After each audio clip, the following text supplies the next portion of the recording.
من الشیطان الرجیم بسم اللہ الرحمن الرحیم الحمد للہ رب العالمین الرحمن الرحیم مالک یوم الدین ایاک نعبد و ایاک نستعین اہدنا الصراط المستقیم صراط الذین انعمت علیہم غیر المغضوب علیہم ولا الضالین آمین صدق اللہ العظیم وصدق رسوله النبي الكريم ونحن على ذلك لمن الشاهدين والشاكرين.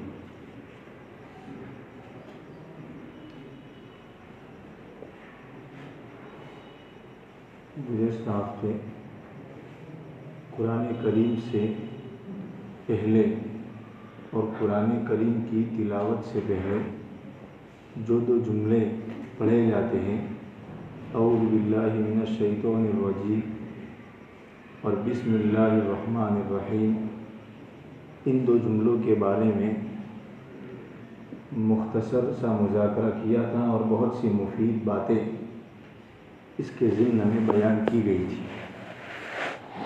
یہ نہیں کہا جا سکتا کہ جو باتیں ذکر میں آنی چاہیے وہ ساری کی ساری آ گئی، اس لیے کہ قرآن کریم کے بارے میں کہا گیا لا تنقضی عجائبہ ولا تبلا جدتہ، قرآن کے عجائبات کبھی ختم نہیں ہوں گے اور یہ قرآن کبھی پرانا نہیں ہوگا. ہر دن ہر سال اس کے عجائبات اور اس کا معجزہ ہونا ظاہر ہوتا چلا جائے گا.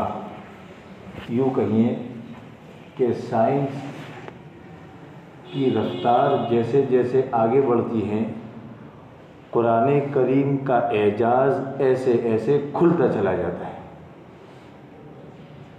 اسی لیے سائنسداں حیران ہیں کہ لاکھوں اور کروڑوں روپئے صرف کر کے اتنا ٹائم دے کر کے اتنی محنت صرف کر کے ہم جس نتیجے پر ابھی پہنچے ہیں قرآن نے 1400 سال پہلے ایسے ہی قرآن نے ذکر کر دیا.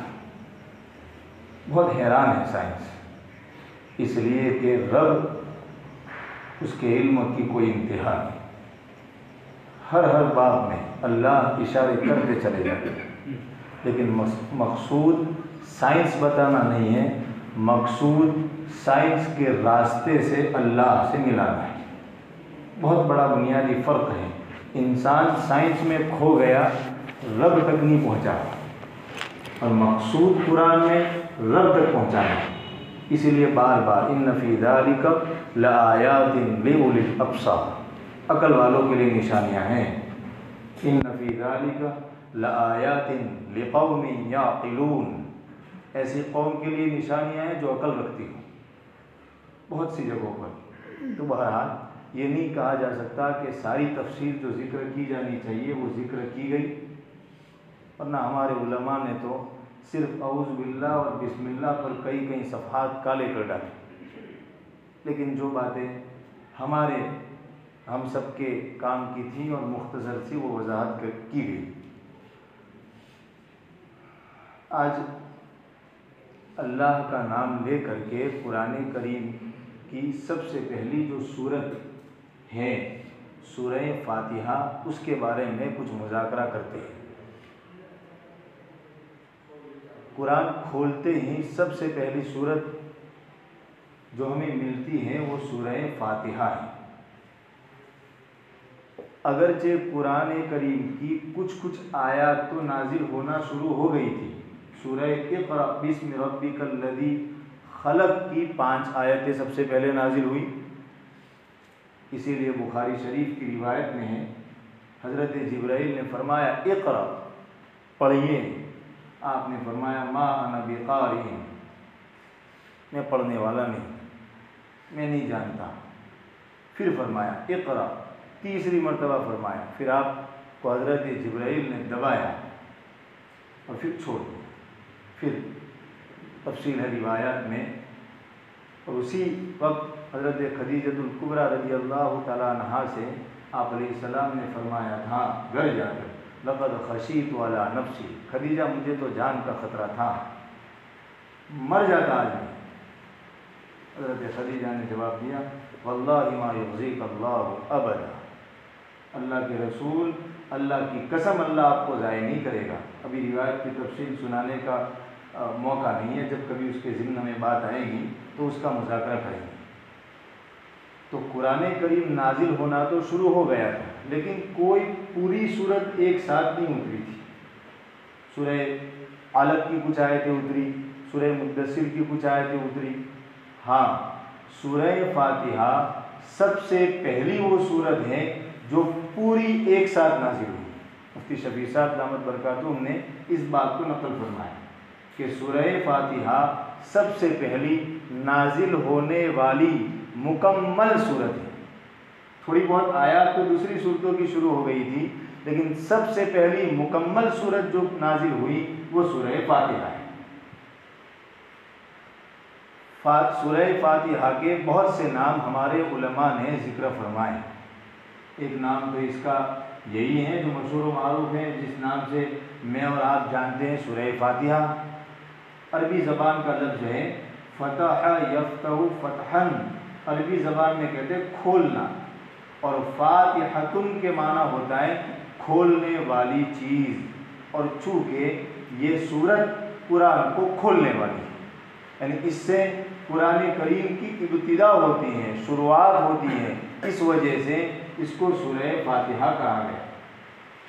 ایک نام تو اس سورت کا ہے سورہ فاتحہ۔ اس سورت کا دوسرا نام ہے سورۃ الحمد، تعریف والی سورت، اور چونکہ اس سورت میں اللہ کی حمد اور اللہ کی ثنا اور تعریف بیان کی گئی، اس وجہ سے اس کا دوسرا نام سورۃ الحمد ہے۔ اس کا تیسرا نام ہے سورۃ ام الکتاب، پوری کتاب کی اصل اور جڑ۔ ام عربی زبان میں جڑ کو کہتے ہیں، امن ماں، اس لیے کہ وہ بنیاد ہے۔ تو سورۃ ام الکتاب، پوری کتاب کی جڑ، اور چونکہ یہ پریمبل ہے، یہ تمہید ہے پوری کتاب کی، اس وجہ سے اس کو سورۃ ام الکتاب کہا گیا۔ پورا قرآن سورہ فاتحہ کی تشریح۔ چوتھا اس کا نام ہے سورۃ الشفاء، چونکہ اللہ نے اس سورت میں شفا کی ہے، واقعات بڑے بڑے ہیں حدیث کی کتابوں میں، اس وجہ سے اس کو سورۃ الشفاء بھی کہا گیا۔ سورہ فاتحہ، سورہ ام الکتاب، سورۃ الحمد، سورۃ الشفاء، سورۃ القرآن، سورۃ الصلاۃ، نماز کی سورت یہ بھی کہا گیا، اس لیے کہ اس سورت کی اہمیت کے لیے اتنی ہی بات کافی ہے کہ نماز کی ہر رکعت میں اس کو پڑھنا ضروری قرار دیا گیا۔ امام صاحب بھی پڑھتے ہیں، تنہائی میں ہم نماز پڑھتے ہی پڑھتے، تو اس سورت کی اہمیت کا ہم انداز لگائیں اس بات سے کہ یہ سورت کتنی عام ہوگی کہ نماز کی ہر رکعت میں اس کو پڑھا گیا اور پڑھنے کا حکم دیا گیا۔ بلکہ ایک روایت میں تو آپ علیہ السلام نے فرمایا لا صلاۃ لمن لم یقرأ بفاتحۃ الکتاب، کوئی نماز نہیں اس شخص کی جس نے سورہ فاتحہ نہیں پڑھی۔ مسائل پر گفتگو نہیں کر رہا ہوں میں، لیکن صرف اس کی اہمیت کو بتا رہا ہوں۔ سورہ فاتحہ کا پڑھنا واجب ہے، پڑھ جائے، یہ اپنی جگہ الگ مسئلہ ہے، میں صرف اس کی اہمیت کو بیان کر رہا ہوں کہ اس روایت سے ہم اس کی اہمیت کا اندازہ لگا سکتے ہیں کہ سورہ فاتحہ کتنی عام صورت ہے۔ لا صلاۃ لمن لم یقرأ بفاتحۃ الکتاب، کوئی نماز نہیں اس شخص کی جس نے سورہ فاتحہ نہیں پڑھی۔ ہم فتویٰ دینا شروع نہ کریں کہ کسی نے سورہ فاتحہ پڑھی تو اس کی نماز ہوگی کہ نہیں، یہ الگ مسئلہ ہے، لیکن سورہ فاتحہ کی اہمیت کا ہم انداز لگائیں۔ میں آپ کو، چونکہ آج بارش ہے اور ساتھی بھی ہمارے کم شاید پہنچ پائے ہوں گے، مختصر سی بات کرنی ہے آج، تو میں صرف اس سورہ فاتحہ کے فضائل جو امام بخاری رضی اللہ تعالیٰ عنہ نے سورہ فاتحہ کی فضیلت کی ضمن میں 2 روایتیں نقل کی، وہ 2 روایتیں مضافے میں لانی ہیں، اور امام مسلم رحمہ اللہ نے سورہ فاتحہ کے بارے میں جو روایت نقل کی ہے وہ روایت صرف آج مضافے میں لانی ہے۔ اس سے ہم کو اندازہ ہوگا کہ سورہ فاتحہ کتنی اہم سورت ہے، اور اس سے تفسیر قرآن کا اندازہ ہوگا کہ ایک انسان جو 70 سال کا ہو گیا نماز کی ہر رکعت میں وہ سورہ فاتحہ پڑھتا ہے، اس کو سورہ فاتحہ کا معنی نہیں معلوم۔ آپ انداز لگائیں کہ ایک آدمی جو ہم سے بات کریں اور اس آدمی کو خبر نہ ہو کہ وہ کیا کہہ رہا ہے ہم سے، تو ہم کتنا برا مانتے ہیں کہ کیسا اناڑی قسم کا آدمی ہے یہ، کہ یہ کیا کہہ رہا ہے اس کو پتہ نہیں اور معافی مانگ رہا ہے۔ اس کو یہ بھی خبر نہیں ہے کہ میں اللہ سے معافی مانگ رہا ہوں اور یہ معافی مانگ رہا ہے، غصہ آئے گا کہ نہیں ہم کو؟ قرآن کو بغیر سمجھے پڑھنا بھی بہت اہم ہے، لیکن اتنے ہی پر بس کر لینا کافی نہیں ہے، اس کو سمجھنے کی کوشش۔ تو امام مسلم رحمہ اللہ نے ایک روایت نقل فرمائی، حضرت ابو ہریرہ رضی اللہ تعالیٰ عنہ اس روایت کے راوی نقل فرماتے ہیں، یقول اللہ تعالی، اللہ تعالیٰ فرماتے ہیں، اللہ کے نبی علیہ السلام نے حدیث قدسی اس کو کہتے ہیں، جس میں الفاظ اور معنی دونوں اللہ کی طرف منسوب۔ اللہ تعالیٰ فرماتے ہیں، کیا فرماتے ہیں؟ قسمت الصلاۃ بینی و بین عبدی، نماز کو میرے اور میرے بندے کے درمیان تقسیم کر دیا گیا، آدھا آدھا کر دیا گیا، آدھا میرے لیے آدھا میرے بندے کے لیے۔ دیکھیے روایت میں جو الفاظ ہے، قسمت الصلاۃ، نماز کو آدھا آدھا کر دیا گیا، اور یہاں الصلاۃ سے مراد سورہ فاتحہ ہے کہ سورہ فاتحہ کو آدھا آدھا کر دیا گیا۔ اسی روایت سے عرض کرتے ہوئے اس سورت کا ایک نام سورۃ الصلاۃ، اس لیے کہ اس روایت میں سورہ فاتحہ کو سورۃ الصلاۃ کہا گیا۔ اللہ تعالیٰ فرماتے ہیں سورہ فاتحہ کو آدھا آدھا کر دیا گیا، بینی میرے درمیان، و بین عبدی میرے بندے کے درمیان۔ بالکل ایسا لگتا ہے جیسے ایک محبت بری ماں اپنے بیٹے کے بارے میں کچھ کہہ رہی ہے۔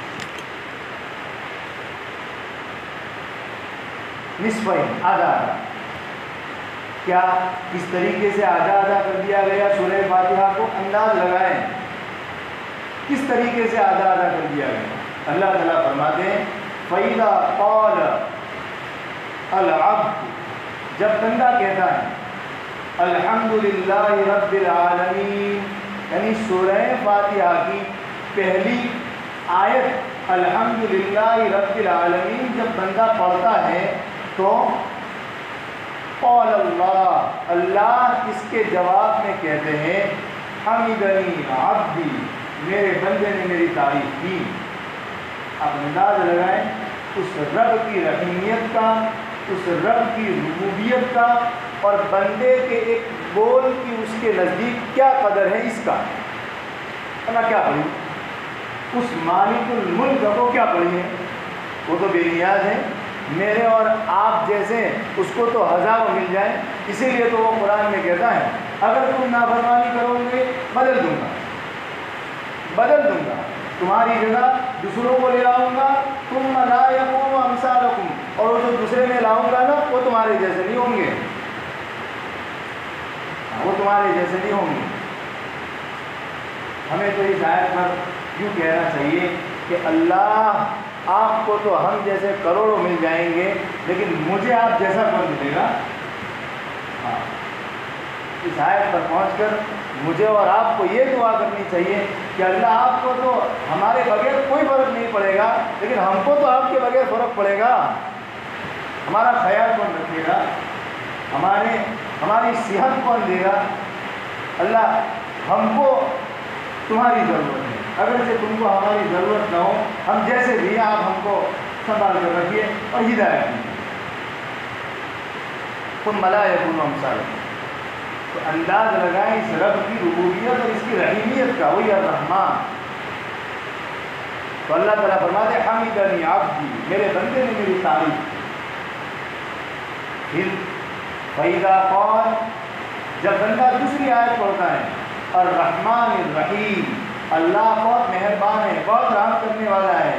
قال اللہ فرماتے ہیں اس کے جواب میں اثنا علی عبدی، میرے بندے نے میری تعریف، حمد اور ثنا، مجھے رحمان کہا، مجھے رحیم کہا۔ جب تیسرا جملہ بندہ کہتا ہے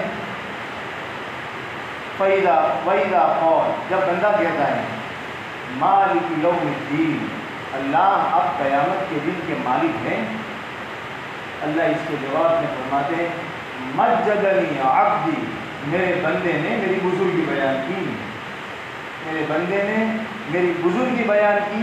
اور یہ عام نہیں، جب ہم نماز میں بھی سورہ فاتحہ پڑھتے ہیں تو اللہ سورہ فاتحہ کی ہر آیت کے جواب میں مجھے اور آپ سے یہ کہتا ہے۔ ہم دن میں 1000 مرتبہ سورہ فاتحہ پڑھیں، وہ رب 1000 مرتبہ مجھے اور آپ کو یہ جواب دیتا ہے۔ یہ نہیں کہ ابھی تو فجر میں تم نے پکارا تھا، یہ نہیں کہ ابھی تو ظہر میں تم نے پکارا تھا، ابھی تو عصر میں تم نے پکارا تھا۔ جب جب بندہ سورہ فاتحہ پڑھتا ہے، وہ رب بندے کا خیال کر کے، بندے پر شفقت کر کے، مہربانی کر کے، اس کے جملے اور اس کے بول کی قدر کر کے ہر جملے کے جواب میں وہ رب جواب دیتا ہے۔ حمیدنی عبدی، اثنا علی عبدی، مجدنی عبدی۔ پھر جب بندہ آگے ایک اور آیت کہتا ہے وَإِذَا قَالَ إِيَّاكَ نَعْبُدُ وَإِيَّاكَ نَسْتَعِينُ، اللہ ہم تو آپ کی عبادت کرتے ہیں اور کرتے رہیں گے، آپ سے مدد مانگتے ہیں اور مانگتے رہیں گے۔ تو قول اللہ اس کے جواب میں فرماتے ہیں هَذِهِ الْآيَةُ بَيْنِي وَبَيْنَ عَبْدِي، یہ آیت میرے اور میرے بندے کے درمیان ہے۔ انداز لگائیں، چہ نسبت عالم خاک را عالم پاک، ہم کو اللہ سے کیا مناسبت، کیا مناسبت؟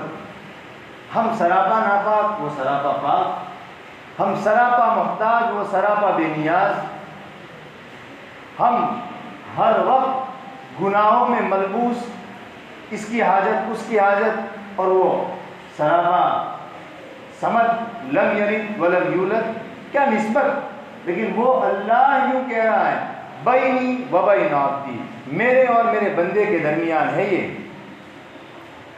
جب کوئی بڑا آدمی ہم سے کہہ دے، مالدار ملینائرز اور بلینائرز آدمی مجھے یا آپ سے کہہ دے کہ بھائی یہ چیز تو جو ہے نا وہ میری اور فلاں کے درمیان ہے، اور جب فلاں کا نام لے لیں تو ہم کو کتنا رشک آئے گا کہ یار کیا قدر ہے اس کی، کیا عزت ہے اس کی، اس کو تو وہ بھی جانتا ہے،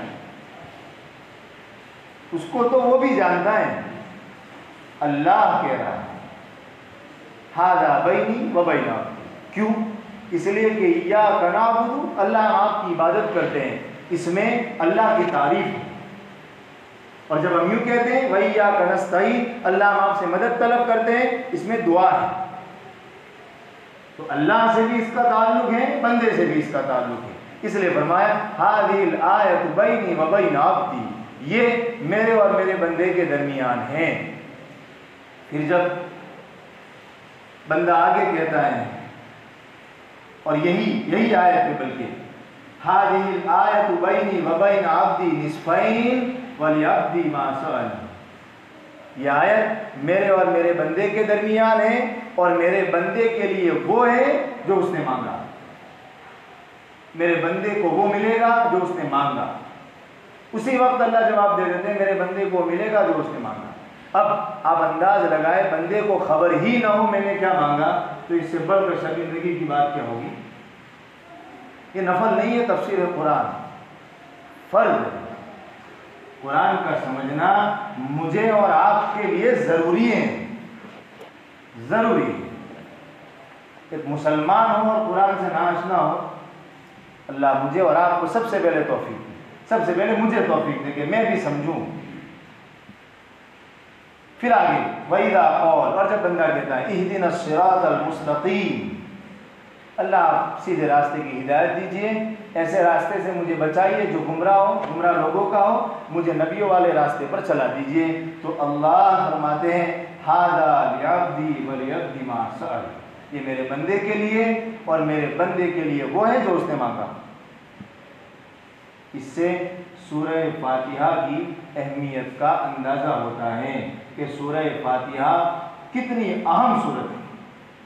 اسی لیے ہمارے علماء بیان فرماتے ہیں کہ سورہ فاتحہ کو جب نماز میں پڑھا جائے تو بہتر ہے، اچھا ہے کہ بندہ ہر آیت پر وقف کرے، 1 سیکنڈ کے لیے استحضار کرے کہ میرا اللہ مجھے جواب دے رہا ہے۔ جب بندہ کہے الحمدللہ رب العالمین تو اس ایک لمحے کے لیے ذرا توقف کرے کہ نہیں، میرا اللہ جواب دے رہا ہے، حمیدنی عبدی۔ یہی راز تھا کہ صحابہ کو تیر لگ جاتے تھے، نماز میں معلوم نہیں ہوتا۔ ہاں، وہ محبت والی نمازیں صحابہ کو نصیب تھی۔ اسی وجہ سے جب کسی کا نشتر لگانا ہوتا تھا تو حضرت شیخ نے بہت سی روایات فضائل اعمال میں نقل کیے، بھائی نماز میں نکال لینا، کوئی چیز کرنی ہو جس سے انسان کو تکلیف ہوتی ہو نماز میں کر لینا، اس لیے کہ نماز میں اپنے مولا کے ساتھ مست ہوں گا، مجھے پتہ ہی نہیں ہوگا کہ کیا ہو رہا ہے، مجھے پتہ ہی نہیں ہوگا کیا۔ یہ جو جس آدمی کو یہ کیفیت والی نماز نصیب ہو، کیا انداز لگا سکتے ہیں ہم اس کا، کیا تصور ہو سکتا ہے ہم کو اس کا۔ پھر کیوں نہ صحابہ کو ایسی نمازیں نصیب ہو، کیوں نہ اللہ والوں کو ایسی نمازیں نصیب ہو کہ ہم کو رشک آئے ان کی نمازیں دیکھ کے، کیوں نہ ان کے سجدوں سے ہزاروں بلائیں ٹل جائیں، کیوں نہ ان کے قوموں اور ان کے رکوعوں سے ہزاروں بیماریاں دفع ہو جائیں، جن کی نماز ایسی نماز ہو۔ اور یہی مقصود ہے، نماز میں اللہ سے بات کرنا مقصود ہے۔ اسی لیے قرآن کریم میں فرمایا اقیم الصلاۃ لذکری، میری یاد آئے تو نماز پڑھو، اس لیے کہ نماز میں اللہ سے باتیں، اللہ سے باتیں۔ کتنی اہم ہے نماز۔ آپ علیہ السلام معراج پہ گئے، فَأَوْحَىٰ إِلَىٰ عَبْدِهِ مَا أَوْحَىٰ، سورہ نجم میں بیان فرمایا، کہا اللہ نے محمد کو جو کہا، نہیں بتایا اللہ نے کہ کیا کہا، معراج میں نہیں بتایا کہ کیا کہا، بس یہ کہا فَأَوْحَىٰ إِلَىٰ عَبْدِهِ مَا أَوْحَىٰ، بتایا اللہ نے جو بتایا ہے، راز ہے۔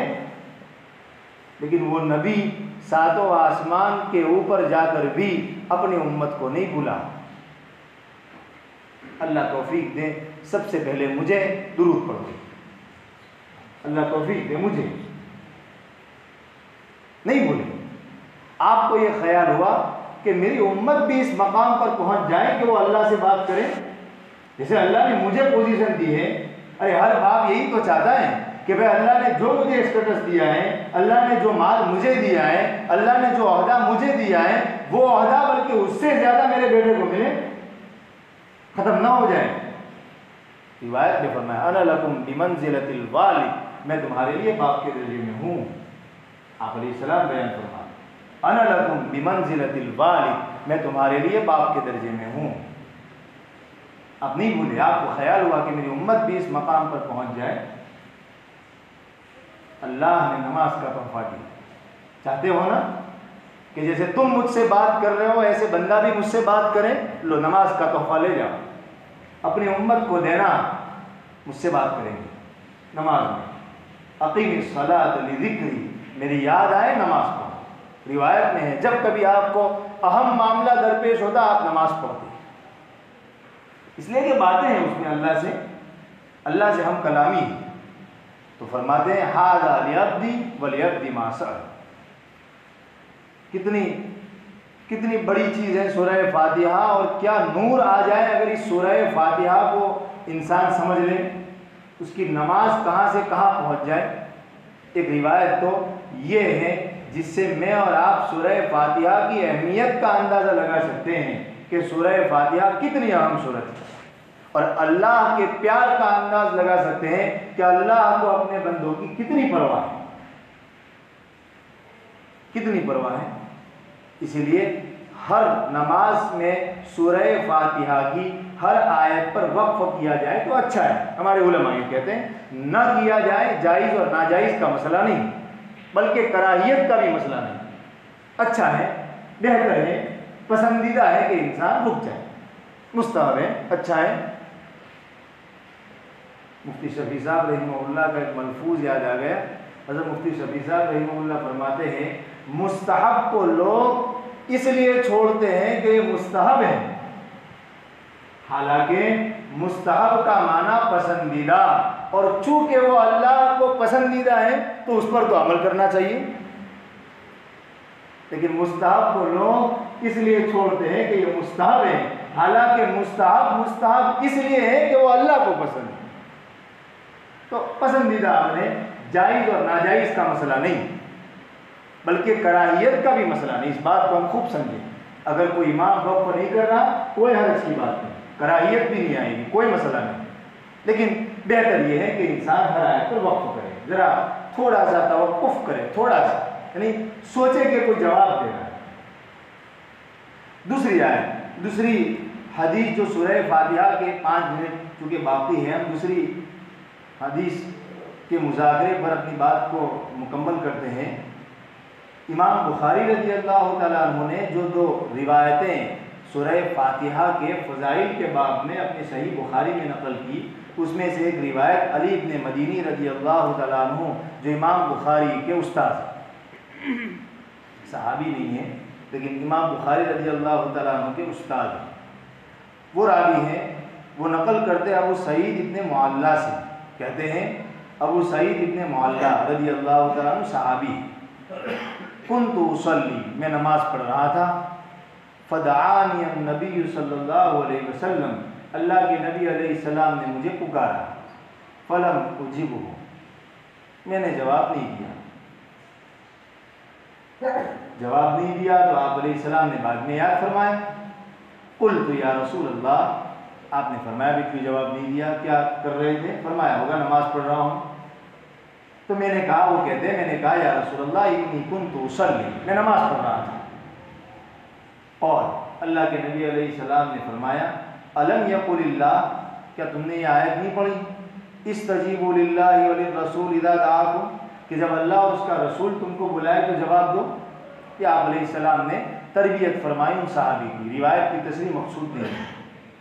ثم قال، پھر آپ علیہ السلام نے فرمایا الا اعلمک اعظم سورۃ فی القرآن قبل ان تخرج من المسجد، آپ علیہ السلام کے الفاظ ہیں الا اعلمک یا اعلمک، کیا میں تم کو عظیم الشان سورت نہ سکھاؤں؟ آپ علیہ السلام ہی بیان فرما رہے ہیں اعظم سورۃ فی القرآن، کیا میں تم کو عظیم الشان سورت قرآن میں نہ سکھاؤں؟ قبل اس کے، یعنی اس سے پہلے کہ ہم مسجد سے باہر جائیں، اس سے پہلے میں تم کو ایک عظیم الشان سورت نہ سکھاؤں؟ فاخذ بیدی، آپ علیہ السلام نے میرا ہاتھ پکڑا، فلما اردنا ان نخرج، جب ہم نکلنے لگے قلت یا رسول اللہ، میں نے کہا اللہ کے رسول صلی اللہ علیہ وسلم انک قلت، آپ نے فرمایا تھا کہ لو علمک اعظم سورۃ فی القرآن، آپ نے بتایا تھا حضور کہ مسجد سے نکلنے سے پہلے میں تمہیں عظیم الشان سورت سکھاؤں گا، ہم مسجد سے نکل رہے ہیں تو سکھا دیجیے۔ صحابہ کو علم کی بہت فکر تھی، کوئی وقت وہ چھوڑتے نہیں تھے، فوراً جا کے حضور ملے، فوراً سوال کیے، بہت سے واقعات ملتے ہیں روایات میں۔ اور آپ علیہ السلام نے فرمایا الحمدللہ رب العالمین ہی السبع المثانی، الحمدللہ رب العالمین وہ 7 آیتیں جو بار بار نماز میں پڑھی جاتی ہیں، سبع المثانی، والقرآن العظیم الذی اوتیتہ، اور وہ قرآن جو مجھے دیا۔ دیکھیے آپ علیہ السلام نے عظیم الشان سورت صحابی کو سکھانے کا کہا، اور آپ نے اس کے جواب میں سورہ فاتحہ سکھائی۔ اس سے بھی سورہ فاتحہ کی فضیلت کا، اس کی اہمیت کا ہم انداز لگا سکتے ہیں۔ آخری جو روایت ہیں وہ بھی سن لیجئے، 2-3 منٹ ہیں۔ عن ابی سعید الخدری رضی اللہ تعالی عنہ قال، ابو سعید خدری رضی اللہ تعالیٰ عنہ روایت کے راوی فرماتے ہیں روایت کی تشریح مقصود نہیں ہے، مقصود سورہ فاتحہ کے باب میں بتانا ہے۔ کننا فی مسیر لنا، ابو سعید خدری رضی اللہ تعالیٰ عنہ فرماتے ہم ایک سفر میں تھے، فنزلنا، ہم نے ایک جگہ قیام کیا، فجاءت جاریۃ، ایک باندی آئی، آس پڑوس کے کسی گاؤں سے ایک باندی آئی، فقالت، پھر اس باندی نے آ کر کے کہا، ان سید الحی سلیم، کہ بھئی قبیلے کے سردار کو بچھو نے کاٹ لیا ہے۔ اس پڑوس کے گاؤں اور دیہات سے آنے والی عورت نے اس قافلے کے پاس آ کر کے یہ کہا کہ بھئی قبیلے کے سردار کو بچھو نے ڈس لیا ہے، اور وَإِنَّ نَفَرَنَا غَيْبٌ، ہمارے آدمی حاضر نہیں ہیں، وہ گئے ہیں کہیں، غیب، وہ غائب ہیں، وہ موجود نہیں ہیں، لہذا فَهَلْ مِنْكُمْ رَاقٍ، ہے کوئی تم میں جھاڑ پھونک کرنے والا، تعویذ کرنے والا ہے؟ فَقَامَ مَعَهَا رَجُلٌ، اس قافلے میں سے ایک آدمی کھڑے ہو گئے، اور کھڑے ہونے والے خود ابو سعید خدری رضی اللہ تعالیٰ عنہ تھے جو روایت کے راوی۔ نَأْبُنُهُ بِرُقْيَةٍ، راوی کہتے ہیں کہ ہم ان کے بارے میں نہیں جانتے تھے کہ یہ جھاڑ پھونک کرتے ہیں، یہ بھی تعویذ کرتے ہیں، ہم تو انکار کرتے تھے کہ یہ جانتے نہیں ہوں گے، لیکن کھڑے ہو گئے۔ فَرَقَاهُ، اور انہوں نے جھاڑ پھونک کر دیا، وہ جو قبیلے کا سردار جس کو بچھو نے ڈس لیا تھا اس کو انہوں نے جھاڑ پھونک کر دیا اور کچھ پڑھ کے دم کر دیا۔ اچھا ہو گیا، اچھا ہو گیا تو قبیلے کے سردار نے خوش ہو کر کے، سردار تھا وہ، فَأَمَرَ لَهُ بِثَلَاثِينَ شَاةً، 30 بکریوں کا حکم دیا کہ بھئی بہت اچھے لوگ ہیں، ان کی دعا سے اور ان کے جھاڑ پھونک سے شفا ہو گئی، ان کو 30 بکریاں دے دو۔ وسقان، اور کہا کہ ان کے ساتھ جو دوسرے ربن، راوی کہتے ہیں، اور ہم کو بھی دودھ پلائے، یعنی ساتھ میں جو تھے ان کو بھی دودھ پلائے۔ فلما رجع، یہ میں اس لیے کہہ رہا ہوں کہ روایت کی تشریح مقصود نہیں ہے، اب جھاڑ پھونک کے بدلے میں کچھ لینا جائز ہے یا نہیں ہے، لیا جا سکتا ہے نہیں لیا جا سکتا، وہ سب ہمارے مذاکرے کے باہر کی باتیں ہیں۔ مقصود مجھے صرف سورہ فاتحہ کی فضیلت سنانی ہے، نہ کہ جواز اس بات پر کہ تعویذ کے بارے میں ہم معاوضہ لے سکتے ہیں، اس کے بارے میں قطعاً یہاں کوئی گفتگو مقصود نہیں ہے، کوئی گفتگو، صرف مجھے سنانی سورہ فاتحہ کی فضیلت۔ تو انہوں نے پڑھ کر کے دم کیا اور شفا ہو، تو قبیلے کے سردار نے کچھ انعام کا ان کے لیے فیصلہ کیا کہ بھئی انعام ان کو دے دیا جائے، لیکن وہ صحابہ تھے، وہ صحابہ تھے، یہ نہیں کہ میٹھا میٹھا حضور سے پوچھتے ہو اور جہاں یہ شک لگتا ہو کہ پتہ نہیں حضور اجازت دیں گے کہ نہیں وہ ہڑپ کر جاتے ہو، نہیں، وہ بالکل صاف تھے۔ حضور اگر یہ کہہ دیتے کہ کروڑوں کا مال تم کو وہاں کھلا جگہ دے دینا ہے، وہ دے دیتے، بالکل سمع و طاعت، اپنے مرضی کو دوسرے کے آگے فنا کر دینا، یہ صحابہ میں کوٹ کوٹ کر بنا ہوا، اور یہی ان کی فضیلت کے رازوں میں سے ایک راز ہے، یہی ان کی ترقی کے رازوں میں سے ایک راز ہے کہ صحابہ کہاں تھے اور کہاں پہنچ گئے۔ سمع و طاعت، بھائی ہمیں نہیں آتا تو ہم اس کا اتباع کریں گے، جس کو آتا ہے، یہی مزاج تھا صحابہ۔ تو کہتے ہیں فلما رجع، جب ہم لوٹے، قلنا لہو، تو ہم نے ان سے کہا کہ اکنت تحسن رقیۃ او کنت ترکی، بھائی آپ کو بھی جھاڑ پھونک آتا ہے، پہلے ہی بتا دیتے، آپ کو جھاڑ پھونک آتا ہے؟ ان کے آپس کے ساتھیوں ہی نے ان سے کہا، قال لا، کہا نہیں، کوئی خاص تعویذ تو مجھے آتا نہیں، لیکن ما رقیت الا بام الکتاب، بس میں نے تو سورہ فاتحہ پڑھی اور دم کر دیا۔ پھر قلنا لا تحدثوا، فرمایا ابھی کچھ نہ کہو، حتی نأتی اور نسأل النبی صلی اللہ علیہ وسلم، یہ بکریاں ہیں ان کو چھیڑنا مت ابھی، یہاں تک کہ ہم آپ علیہ السلام کے پاس آ جائیں۔ جب آئے، فلما قدمنا المدینہ، جب مدینہ منورہ میں آئے تو ذکرناہ للنبی صلی اللہ علیہ وسلم، ہم نے اللہ کے نبی علیہ السلام سے اس کا تذکرہ کیا کہ حضور ایسا ایسا معاملہ ہے۔ وما کان، تو آپ علیہ السلام نے فرمایا، وما کان یدریہ انہا رقیۃ اقسموا واضربوا لبسام، اب تقسیم کرو اس کو، یہ جو انعام انہوں نے دیا ہے اس کو تقسیم کرو اور میرا بھی حصہ رکھنا اس میں۔ یہ آپ علیہ السلام کی تواضع تھی کہ ایک طرف تو صحابہ آپ علیہ السلام کا اتنا احترام کرتے تھے کہ روایت میں آتا ہے کانہم طور طیور علی رؤوسہم، گویا کہ ان کے سروں پر پرندے ہو. ایسے بیٹھتے تھے صحابہ حضور کی مجلس میں. اسی لیے کچھ صحابی سے تو پوچھا گیا کہ حضور کیسا دکھتے تھے، تو انہوں نے کہا میں نے زندگی پر حضور کو آنکھ سے آنکھ ملا کر دیکھا ہی نہیں، میں کیسے حلیہ بتاؤں. ایک طرف تو رعب کا یہ حال ہے اور دوسری طرف حضور کی بے تکلفی دیکھیے. کیا فرماتے ہیں میرا بھی حصہ رکھنا، میرا بھی حصہ رکھنا، اکیلے اکیلے مت کھا جانا، مجھے بھی حصہ دینا. یہ آپ علیہ السلام کی بے تکلفی تھی، آپ علیہ السلام کی تواضع تھی، آپ علیہ السلام کی عاجزی تھی کہ اتنے بلند ہونے کے باوجود اپنے آپ کو اس قدر جھکانا، جو بسم اللہ کی با کا زیر ہمیں سبق دے رہا. اس سے بھی سورہ فاتحہ کی اہمیت، اس میں کیا اثر ہے. اب کیا اثر ہوگا آپ انداز لگائیں. روایت میں تو کوئی تشریح نہیں ہے، لیکن کیا اثر ہوگا کہ سورہ فاتحہ میں کیا پاور ہوگا کہ اس پاور کی وجہ سے بچھو کا ڈسا ہوا بھی شفایاب ہو گیا. شاہ ولی اللہ صاحب محدث دہلوی رحمہ اللہ نے بہت عجیب و غریب بات نقل فرمائی. حضرت فرماتے ہیں قرآن میں اتنی تاثیر ہے، اتنی تاثیر ہے کہ اگر یہ قرآن براہ راست کسی کے دل میں آتا تو نہ آ سکتا، لیکن چونکہ یہ قرآن پہلے محمد کے قلب میں آیا، وہاں سے فلٹر ہو کر کے صحابہ کے پاس آیا اور وہاں سے فلٹر ہو کر کے امت کے پاس آیا، اس لیے امت کا دل اس کو برداشت کرنے کی صلاحیت رکھتا ہے. ورنہ قرآن تو بجلی کی طرح ہے. اتنا پاور ہے قرآن میں کہ ہم جیسا ہلکا دل والا اس کو برداشت نہیں کر سکتا. لیکن یہ تو تاثیر ہے کہ یہ فلٹر ہو کر کے آیا ہے، اسی وجہ سے 6 سال کا بچہ بھی اس کو حفظ کر لیتا ہے. ورنہ قرآن نے کیا نقل فرمایا، لو انزلنا هذا القرآن على جبل لرأيته خاشعا متصدعا. اگر ہم قرآن کو پہاڑ پر اتارتے پہاڑ ٹکڑے ٹکڑے ہو جاتے. تو قلب کیا چیز ہے، لیکن چونکہ یہ فلٹر ہو کر کے آئے. تاثیر کیا ہے قرآن کی، قرآن کی ایک ایک آیت میں کیا عجیب و غریب برکات ہیں. خیر، اللہ تعالیٰ مجھے اور آپ کو قرآن کا صحیح مفہوم سمجھنے کی توفیق عطا فرمائے اور جی جان سے ادھر ادھر بھاگنے کے بجائے صحیح جو راستہ ہے اس راستے پر ہمیں لے آئے.